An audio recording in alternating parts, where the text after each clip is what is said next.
നമസ്കാരം.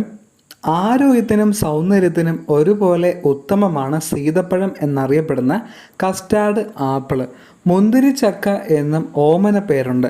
Ulcer, acidity എന്നിവയ്ക്കെതിരായും കണ്ണിൻ്റെയും തലച്ചോറിൻ്റെയും സുഗമമായ പ്രവർത്തനത്തിനും ചർമ്മത്തിൻ്റെ ആരോഗ്യത്തിനുമെല്ലാം ഏറെ ഉത്തമമാണ് സീതപ്പഴം. വൈറ്റമിൻ സി കൊണ്ട് സമ്പുഷ്ടമാണ് കസ്റ്റാർഡ് ആപ്പിൾ.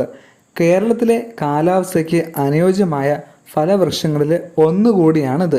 ഇന്ത്യയിലെ ഉഷ്ണമേഖലാ പ്രദേശങ്ങളിൽ സീതപ്പഴം വിപുലമായി കൃഷി ചെയ്യുന്നുണ്ട്. ആത്തച്ചക്കയുടെ കുടുംബത്തിൽ ഏറ്റവും അധികം കൃഷി ചെയ്യുന്ന ഇനമാണ് സീതപ്പഴം. അധികം ശുശ്രൂഷകൾ ഒന്നുമില്ലാതെ തന്നെ വീട്ടുവളപ്പിൽ സീതപ്പഴം കൃഷി ചെയ്യാം. 5 മുതൽ 10 മീറ്ററോളം ഉയരത്തിൽ വളരുന്ന വൃക്ഷമാണിത്. വർഷം തോറും ഇല കൊഴിയും. മഞ്ഞുകാലത്താണ് ഇല കൊഴിയുന്നത്.